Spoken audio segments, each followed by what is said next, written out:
Երբեմն կյանքում լինում են իրավիճակներ, երբ ինչ-որ մի բան փորձում ենք անընդհատ անել և չի ստացվում, որոշակի անհաջողությունների առաջ ենք կանգնում անընդհատ։ Այս դեպքում հիմնականում մեզ խորհուրդ են տալիս, որ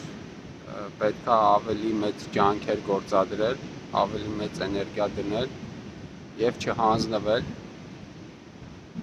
Բայց նաև կա մի ուրիշ տարբերակ, թե ինչպես կարելի է վարվել այս իրավիճակում։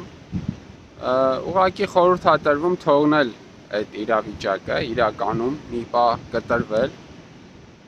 և որոշակի դադարի ընթացքում ուղղակի Աստծուց խնդրել, որ ինքը մեզ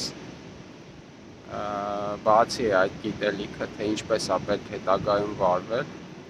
Եվ եթե մենք իրոք կարողանում ենք թողնել այդ իրավիճակը, ապա որպես բոնուս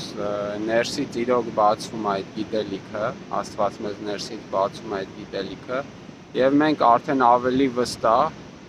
և հստակ իմանում ենք, թե արդյոք պետք է դա թողել, ուրիշ բանով է պետք զբաղվել, թե իրականում պետք է և որոշակի ավելի մեծ ջանքեր գործադրել և ամեն ինչ կստացվի։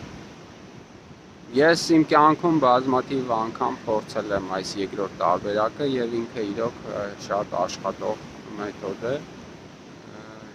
կարող եք դուք էլ փորձել։